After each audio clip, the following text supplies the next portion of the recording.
Everyone, my name is Alicia Jackson, licensed professional counselor, and welcome to my channel. Today we are reviewing Married at First Sight, Season 16, Episode 4. As all the couples have been married and they are experiencing their first wedding night and officially meeting each other's families. So here at this channel, we do a quick therapeutic review from the lens of internal family systems to help us to see and understand a little bit more about what's happening with these couples and potentially even help us learn a little bit about ourselves. If you are new to the channel, welcome. And if you're returning, please like the video and, of course, subscribe to the channel. Now let's get into it. First, we have Aerys and Jasmine. Now, I have to say, a lot of their footage that I'm seeing, I don't know if they're editing things out, but it seems to be that their communication is very minimal and very surface. Do you like this? Do you like that? I don't see where they're actually like getting to know each other. And I don't see where there's just even a lot of conversation. So I'm curious if this is maybe what Aerys' family was speaking of, about how he's not good with communication, and then also where Jasmine doesn't want to like say anything about it because she's slow to conflict, like to handle conflict. There's a part of her that does not like conflict, and so it really seems like there's not a lot going on between these two. And that's concerning me a little bit. I did have, a little faith there building for this couple because it really seems like Aerys is in this, right?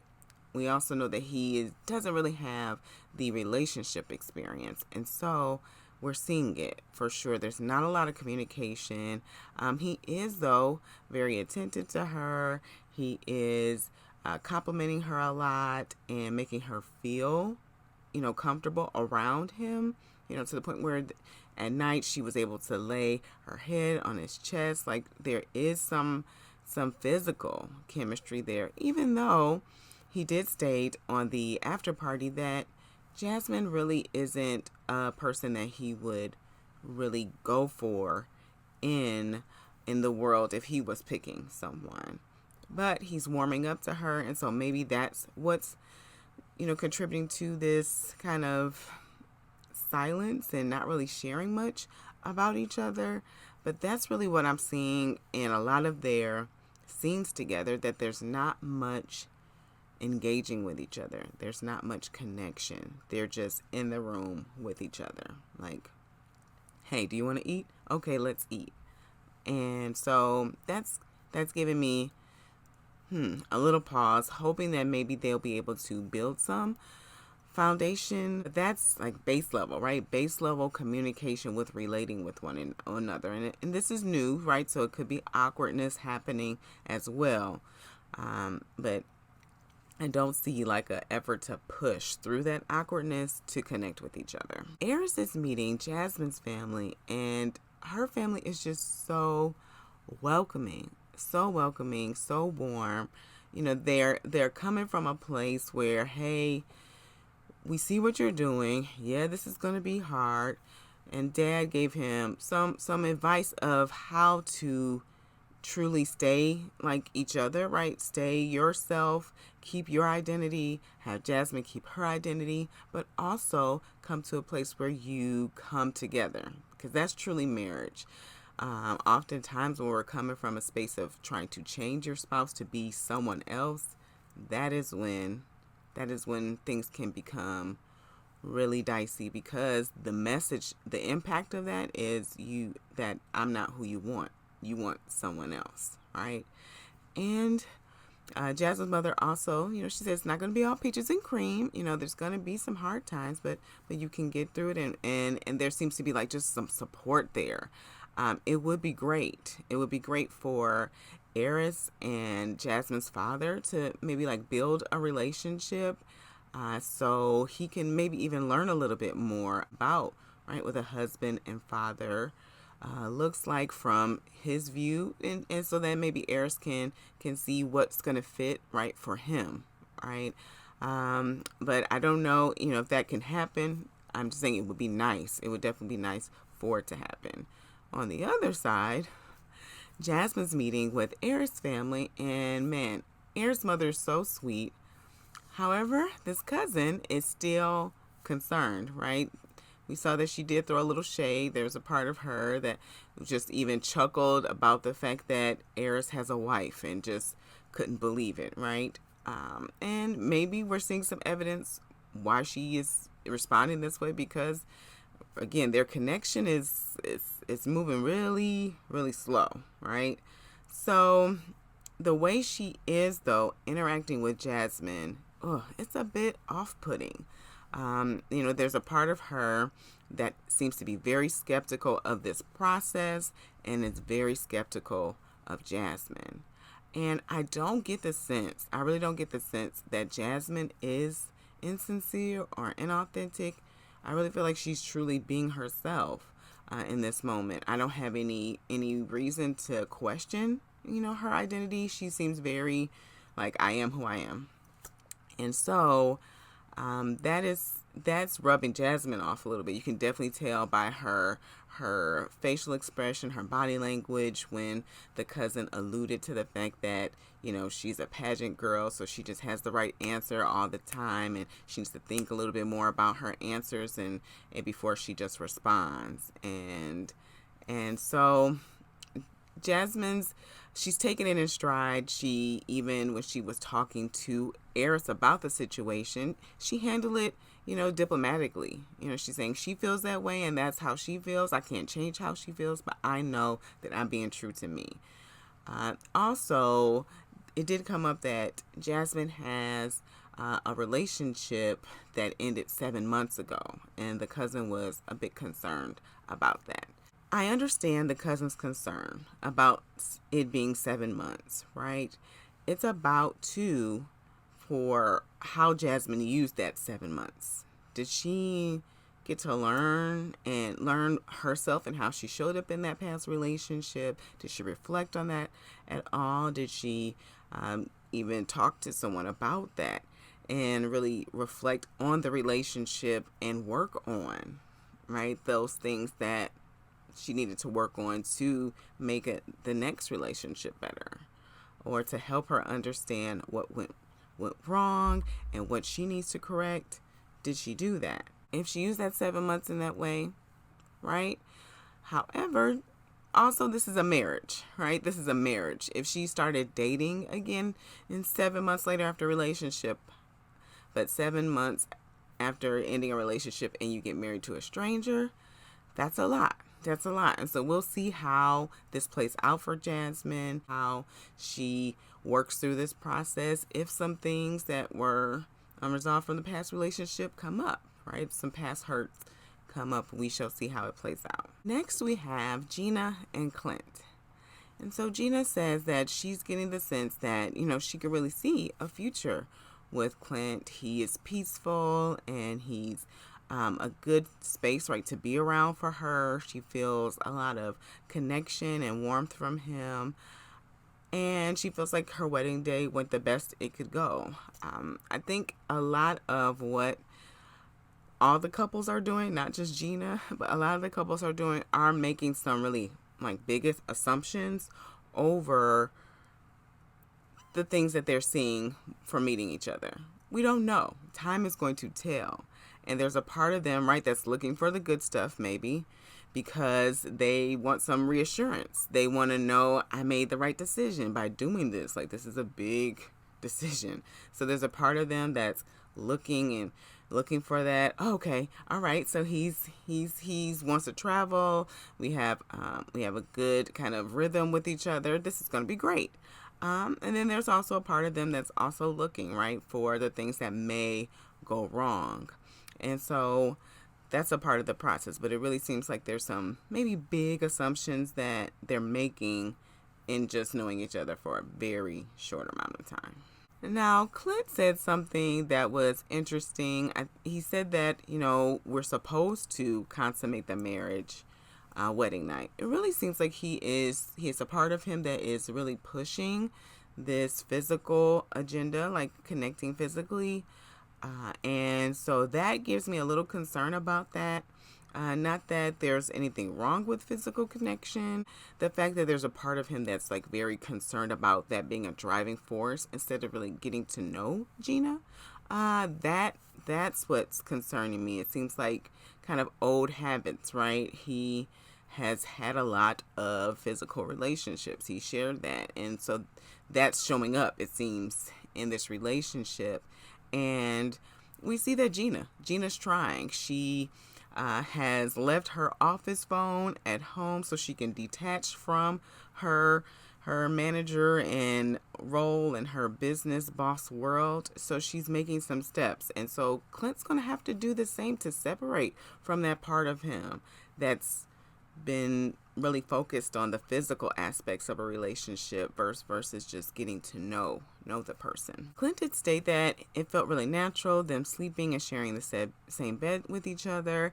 And Gina also asked something that was really, I felt like a key question to really get to know someone's routine, which is like, how do you start the morning? What do you do to activate your day? How does that look like? Because people's like rhythm, like with starting their day, can be very different in a marriage. It can also impact the relationships. One person can be the morning person, one person can be a night person, a night owl. And so her asking that question really, again, lends to them getting to know each other better. And that's good. That's great. We want to see that. Clint is meeting Gina's family, and her sister-in-law asks, like, what could be a potential issue or concern for your relationship. And Clint stated that, if they are both pretty strong-minded and clash and not able to see, a place where they can meet in the middle, like that could be a concern. And I think that's a pretty generic answer, but understood that that's actually what can happen, right? Also, her brother stated that, Gina doesn't have a lot of free time. And so with him being a captain and sailing all across the seas, and her being, traveling a lot, and for her business, what time will they have to build their relationship? And Clint said he really feels like that's something they're going to have to talk about and make room for. And he's absolutely right. So we'll see how this plays out in their relationship.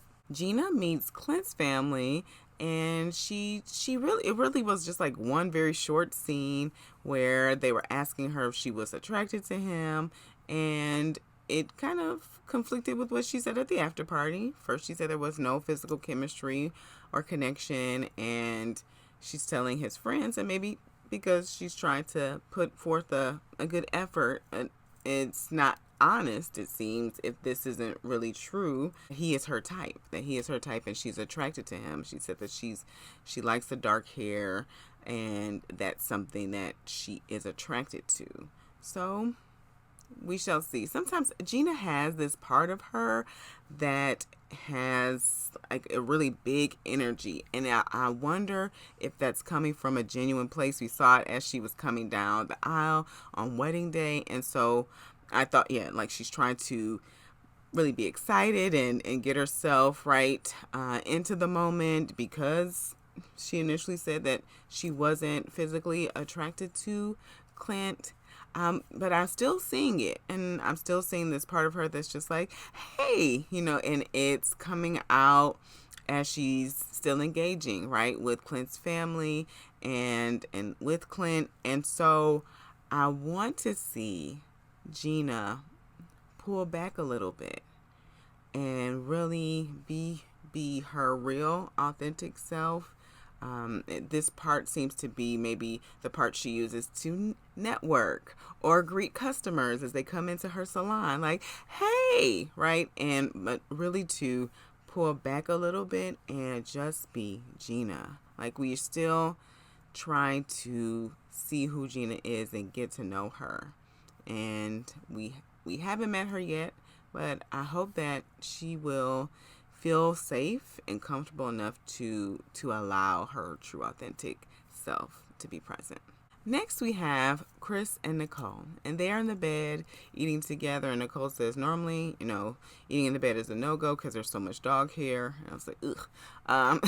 But there's so much dog hair in their bed. And yeah, Chris says, same for me. And Nicole asked, are you early person or a late person? And Chris said he usually gets to places early. Nicole said, well, I usually am a little late.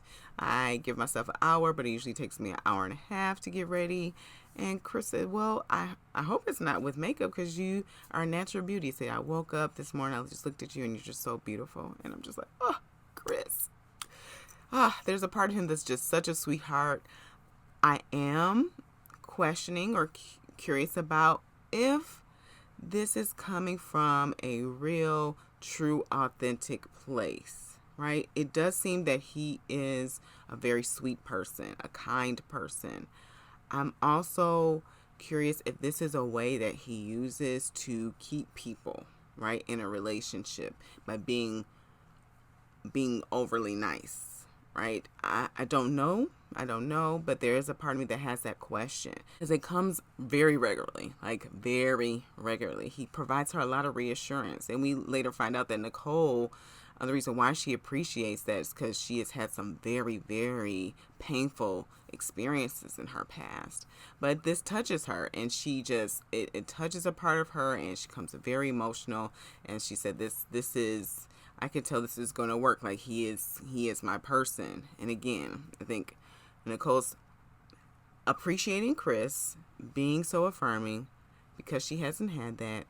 And at the same time, there's a part of her that's making a lot of assumptions. And even Chris has making some assumptions about Nicole as well because they've only known each other for 2 days.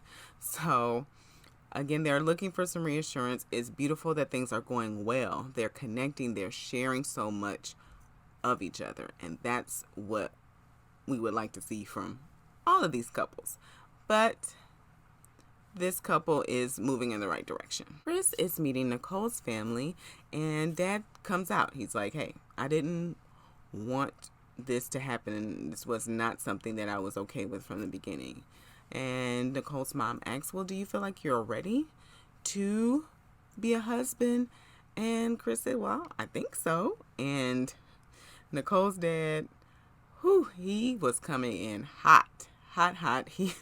He said, well, do you think, or do you know? Because you are a husband. Like there's a lot of anxious energy there. And it makes sense. It makes sense. I don't want to even shame this anxious energy and that's coming up for Dad because this is his daughter. She's marrying a stranger. This is kind of scary, right? And at the same time, only time will tell, right? We don't know. He's talking good, and that's what he said. You're talking good, but talk is cheap. And he even likened Chris to a serial killer. It's like, just okay. Take 2 breaths. Take 2 breaths, Dad. And trust your daughter too. But it also seems like Dad has some valid reasons to be concerned because of what Nicole shared later in the episode and her really, again, painful experiences that she has went through. And so there's a part of him that doesn't want that to happen to her again. I hear that. I have space for that. And I also want Dad to embrace his calm if he has access to it, to be able to trust Nicole and her growth from that experience, and also to see what Chris is presenting, right? He is presenting a very measured guy, very sweet guy, and so to trust a little bit more the process so he's not giving Chris such a hard time. Nicole is meeting Chris's family, and Chris's family is who you can see there's so much concern about Chris. It's very similar to Nicole's dad, just so much concern about his heart. They know how fragile he is. They know that he's a nurturing soul, that he will give and give and give.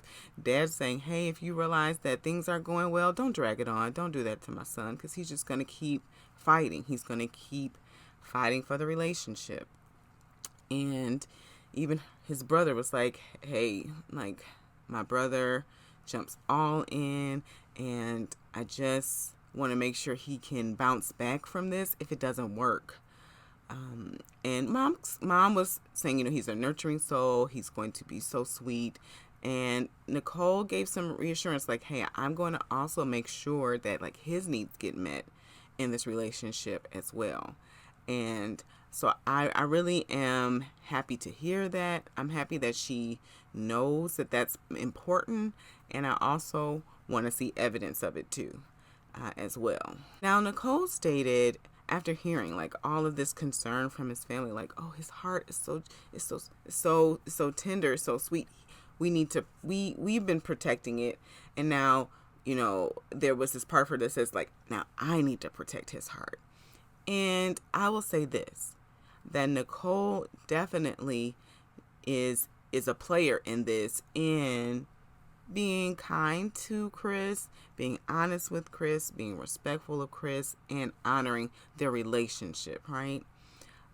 And at the same time, taking on that responsibility of protecting his heart, being his, protector. That also takes responsibility from Chris for protecting his heart. He also needs to protect his heart. And so that's a skill that Chris is going to need to work on, to also love and also discern, right? Discern, make sure you're getting your needs met. Make sure you're looking out for you. And it seems that Chris really has this part of him that just loves, and loves. And I'm really curious about why that is. What happened, because it's a protective measure, right? It is a protective measure. He's loving and just loving, and feels like that's going to be the thing, right? That's going to keep the relationship going. It's going to keep people from leaving him. It's going to keep people from hurting him. And so I want to know more about that. I really want to know more about that, and hopefully we'll see. We did get to see that, after they were debriefing, and from, meeting with each other's families, that he did have, they were talking about, yeah, we're going to Jamaica. And he had his last vacation, a really bad time, right? The person he was with was very mean to him and didn't even show much affection at all. And that had to be such a lonely experience for him, to be on a vacation with someone and then they're not even attending to you. It's like, did you even want to be here with me? And so I want to know, I really want to know a little bit more about Chris's parts of him, because it also seems too that he has a part of him that may be questioning, right, if he's lovable, right? And he doesn't speak to it, but it shows in his behavior in his relationships. And then Nicole shared that I get a little nervous on vacations because I feel like, are people going to like the real me? Because I kind of let my hair down and I show the real me. And so then we know, okay, that Nicole has parts of her that are managing her personality and her everyday life, because there's a part of her that believes that she's unlovable. There's a part of her that doesn't think that people will like her. And so on a vacation, she kind of woosah those parts of her that managing her personality and managing her likability and her acceptance. They take a break, like, whew, okay, we need a moment.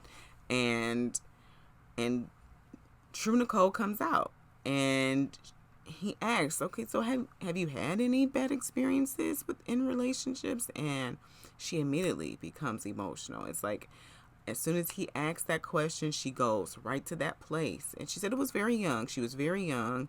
And this seemed to be like a very, very defining relationship for her. That was very emotionally harmful, very physically harmful. He talked down to her, said she was unlovable, said that if you love me, then you'll let me burn you with a cigarette, and she allowed it. It seems like this person really chipped away at Nicole's confidence of who she is.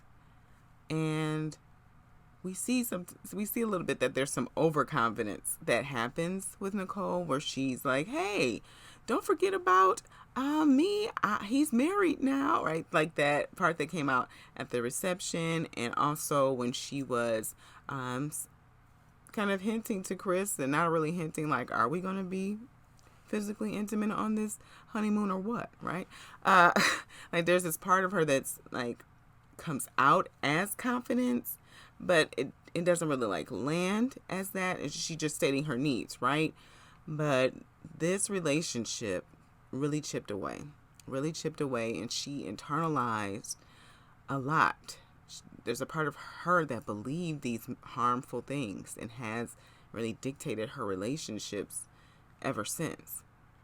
And so this is an area where, Nicole's going to definitely have to take care of herself and attend to herself, because this will show up. This will show up in this relationship. There's no doubt about it. And what I can say is the way Chris responded was just, he kissed her in the spot where she was burned by the cigarette. And I'm just like, Chris, just a sweetheart. Truly is. I want Chris to look out for him as much as he looks out for others. I really want that for him. And I'm hoping that Nicole can maybe help him, and even the experts, maybe Dr. Pia. I don't have much hope and faith for Pastor Cal and Dr. Pepper. So maybe Dr. Pia can help, right? Him to really say, you care for so many other people. It's time to care about Chris too. And so I'm hoping that this situation, if anything else can happen for this situation, that Chris will be able to turn this loving and nurturing energy inward. Next, we have Kirsten and Shaquille. And so they are in their honeymoon suite, and Shaquille's like, I just feel like things are going great. When I saw you walk down the aisle, it just took my breath away. Like, I was speechless, and I just knew, like, I'm going to do whatever I need to do to make this work. And Kirsten's response was not as enthusiastic. She's like, I'm really going to try to make this work. And Shaquille is reading all of this. You can see it in his face. He's like, what was that about? Help me. What is that? And she's like, no, like, it's a lot, it's a lot. And we're going to do this. Right. And she's not really being honest about where she is with Shaquille. And he is picking up on all of it. He seems to be, it reminds me a little bit of Alexis and Justin, in that way of how Justin was picking up on Lex's body language, but she would say, no, that's not how I feel. Like, that's not how I feel. But Shaquille seems to be more sure of himself than Justin was by leaps and bounds. And so he's taking this, right? And that, okay, I need to know what's happening here. I need to know what your body language is communicating, because that's a part of her that she's silencing, and it shows up, right? When we're communicating with people and we are maybe like hiding a part of the truth that we don't want the other person to know, it comes out. It comes out in our tone. Maybe our voice goes up. It comes out in our arms. Maybe we're like fidgety. It comes out in our body language. He's picking up on that. And then he asked her. He asked her for a kiss, as she said and requested. And she said, we're going to have to wait. He said, I'll respect that. I want Kirsten to be a little honest with Shaquille in this moment, because leaving him out in the dark, that's going to put him in a space where potentially he's going to start to go worst case scenario. That's usually how anxiety protects us in that way. It's like, okay, she's not saying anything. Okay, like she doesn't want this to work, right? It's over. The marriage is over, right? That's how anxiety protects us in that way. And so I really need Kirsten to be just a little bit more honest with Shaquille about where she is in this relationship. We do see that they're cuddling. They are sharing space, and Kirsten says she feels comfortable sleeping next to Shaquille. She feels comfortable sharing a bed with him. She said, well, we didn't consummate the marriage. I said, Kirsten, you didn't really need to tell us that. You didn't kiss him, so if he needs to wait for the kiss, I'm sure he needs to wait for everything else after that. And then they also learned that they don't have the same bedtime routine when it comes to brushing their teeth at night, and that's every couple has this, right? And as long as they can come to a place where there can be some agreement, that's all that matters. Kirsten is meeting Shaquille's family, and she said, like, hey, I'm a little concerned because Shaquille said he's busy, and with school and everything, I want to know if he's going to have time for us. He's going to make time for us. Shaquille is meeting Kirsten's family, and they are still coming with the heat. As there's this cousin who's like, hey, I'm not settled with the fact that you are really in this and want this. And Shaquille was honest. He said, like, hey, I wasn't like really thinking about this Married at First Sight experience. It kind of came to me, and I was like, oh, maybe I'll do this. But I am in this, like, I am committed to really making this work. I am who I say I am. And he mentioned, like, this situation just kind of fell in my lap. Oh, why did Shaquille say that? Because then another family member, I think it was her sister, would say, well, what are you going to do? What are you going to do when Kirsten doesn't come directly to you and she doesn't move your way? She doesn't fall in your lap. Like, what are you going to do? And he said, I'm just going to be reserved. Like, I'm going to be reserved. I'm going to wait for her. I'm going to respect her. And so another cousin also kind of gave him a little tip saying, hey, Kirsten is just more reserved as well. And so you're going to need to be consistent. You're going to need to be consistent with her in order for her to feel comfortable and safe. And so that lets us know that Kirsten has a part of her that is very, very guarded. Very guarded. And that is, that's very typical, right, of someone who has had a lot of bad relationships. There are parts of them that are just, right, we know she's got this picky part, right, that makes sure that it's got checks all the boxes, meets all the criteria because she's had so many bad experiences. And then when she does finally let someone in, there's still more barriers, right? There's emotional barriers, there's physical barriers. She's creating some barriers around her to protect her. I'm curious if it's the hurt piece. It seems to be that, right? Don't want to be hurt, but I'm also curious if this is also because she's not really attracted to Shaquille. And as the two are debriefing from meeting each other's families, Shaquille said, my family, they don't really know a lot about me, like emotionally, and that you could tell because all of their scenes were either not shown or cut very short. That he didn't let his family know, like, he was struggling or emotionally. And she said, yeah, I kind of do that as well with my family. Why do you not share? And he said, well, I, as a black man, I try to be strong. And I could do a video on that alone about how protection and a black man's manhood is something that is very, very protective and sacred for black men because their manhood was stripped away through their experiences, through slavery and through Jim Crow, all of that. They were called boy. And so black's manhood is highly protected, very much so, in black spaces. And so that is why he was, right, protecting his manhood, because that is something that has been passed on generationally, and it's showing up.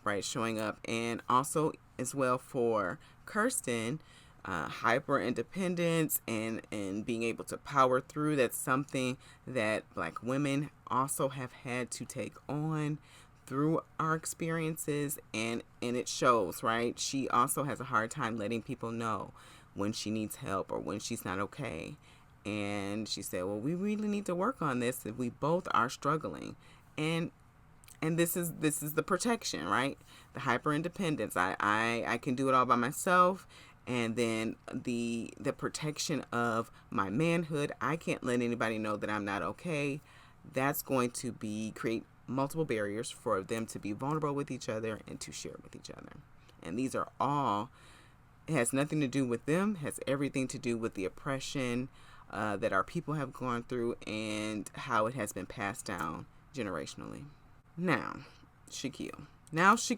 I have my Jasmina voice, and I probably will maybe have that for every episode. We'll see if it's needed. But Shaquille breaks to Kirsten that they won't be able to go to Jamaica for the first day because he's still in school. He has to make a presentation. And she handled it better than I thought she would. She really did. She said, you're going to have to make this up to me. And I'm like, are you going to allow him to make it up to you, Kirsten? Because you're not really, able to let him, really be what he can be for you, right? Are you going to let those walls down, those protectors down to allow him to make it up to you? But she handled it better than I thought. And at the same time, I'm like, Shaquille, it's a rough situation. He can't change the date of his presentation, and he can't change the date of the honeymoon. So she's stuck in the hotel while he's presenting and missing out on the first day of the honeymoon. She's being supportive, and that's her decision. Some people may have said, hey, I'll meet you there, but she's choosing to be with him, right? So that she's handling this much better than I thought she would. Last, we have Dominique and McKinley. And so they are asking each other questions about their bedroom habits. McKinley's asking, do you snore? And she's like, no, I don't. And Dominique's asking him, do you snore? He said, well, no, but I kind of talk through my sleep a little bit. And she said, well, I do have like my body pillow, and he's concerned about this body pillow because he said he's very attracted to his wife. And so he's like, is this going to be a barrier between us? She's like, no, just, pillow she keeps in between her legs. I know some people don't like the fact that like their thighs touch, don't like the feeling of that while they sleep. And so they do that, to prevent that from happening. Also, I'm also curious if this is something that Dominique is doing too, to like protect herself from moving too fast in this relationship.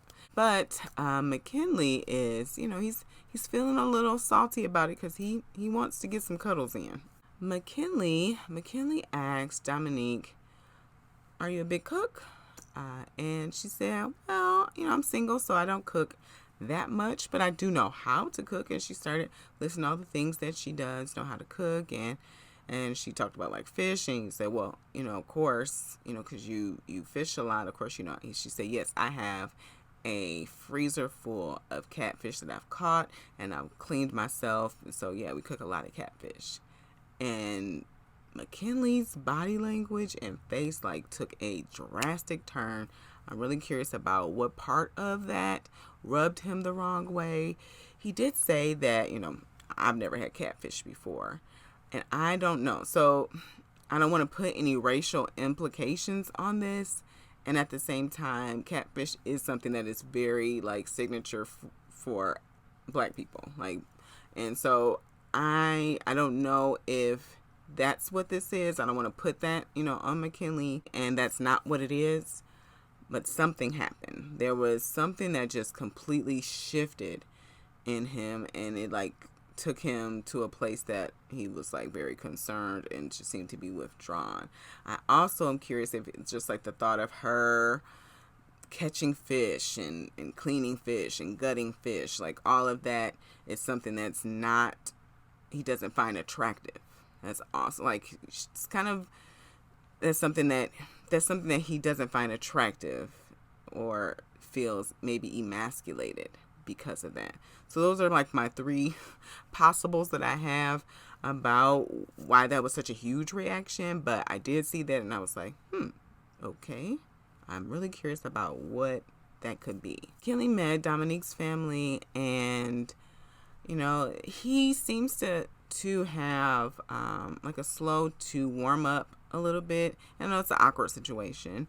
With sharing of himself, like his grandmother was like, so tell me, like, there's so many women out there looking for men, like, why are you still available? I don't know where that was coming from her, like what part of her had that concern, maybe like what's wrong with you that you're still single. Like, I know that's that myth and thought out there that being single is like a judgment to who you are as a person.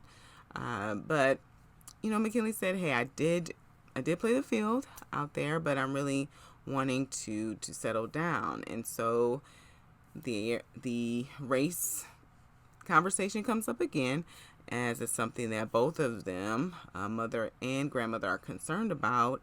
McKinley said he hasn't dated black women long term, that things never really moved in the right direction, but he has dated Hispanic and white women mostly. And so they believe that this is going to be an issue, as Dominique has had experience dating white men before, but McKinley hasn't, and they believe that this race issue could be an issue. I mean, and it's legit. It's legit.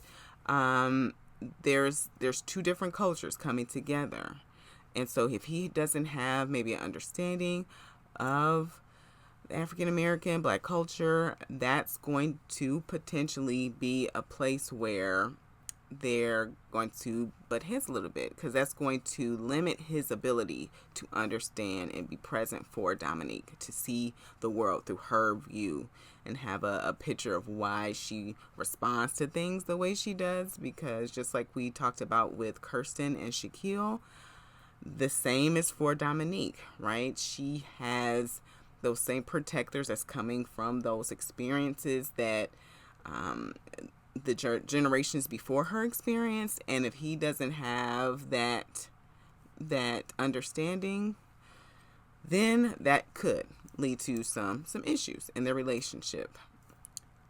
Dominique is meeting McKinley's family, and mom, oh mom, she is being very clear about how she feels about the situation. She said, I think it's nuts. And then like everybody's sipping water. I wish that she could be a little bit more warm to Dominique, like have space for her not liking this. Got it. But just be a little bit more warm to Dominique as like a human being, as a person. His best friend is trying, she's like, well, he hasn't been here that long. So what if he wants to move back to Michigan? And she's like, oh, that's going to be an issue. You could tell like Nashville is a part of her identity. She put on the cowboy boots when she walked down the aisle. She wants a hunter, a fisher, an outdoorsman. And not to say those things aren't in Michigan. They are. So I live here. They are. But this is where her family is. She's very rooted. She has a close relationship with her mother. I imagine her mother may have very strong issues and conflict about her moving to Michigan. So that's going to be an issue if he decides to do that, right? But this is asking to a game of what ifs. We don't know. And I understand, right? Everybody is looking and for like what could possibly go wrong. And of course, there's so many things that go wrong, and that's kind of the shadow side of what if. And did you think about this? But there's this part of us that was like, we want to think about every possible scenario so we can be prepared. And so that's where this is coming from. We see a little bit of McKinley's personality as he did not like his seat on the plane. He got a middle seat and he was trying to upgrade his seat, but then because he upgraded his seat, he lost his seat, as we're learning this from the after party. And then he asked the customer service person, okay, can you put me in any seat that's not the middle seat? And she gave him the middle seat. And he was very upset. And so Dominique said that caused a clash with them in their room after they got to the hotel, because of how his temperament. He said that middle seats give him some anxiety. Maybe he feels like closed in. It's already a closed in space being on a plane. And so sometimes anxiety shows up as irritability. And so it seems that maybe McKinley needs to know a little bit more about how to take care of himself when he is anxious. He was trying to take care of himself by upgrading his seat, but not being able to do that. And Dominique said this was something, right, that they had to work through. So I'm curious about how that conversation went, how it was addressed, right? Because all of that can play a part in how their relationship moves forward, but we didn't see that footage. So, as I always say, we shall see as things continue to move forward. Let me know your thoughts about these couples, what we're seeing, between Aerys and Jasmine. There's a lot of things that I'm starting to see like, I had hope, but I'm reeling that back in. Because Jasmine has this part for this like very accommodating. She's traditional. I'll get the food, and she's feeding him grapes in the bathtub. And I'm like, okay. I want to see Aerys also step up to the plate. And I know he doesn't know what to do. And at the same time, I need him to want to do something. So we shall see. Clint and Gina. We see some hot and heavy arguments in the clips, and really getting to know Clint's personality. Because again, he's got this bubbly kind of funny personality. Gina's got this hey, how you doing kind of personality and boss, but how are their real personalities, who they are going to connect.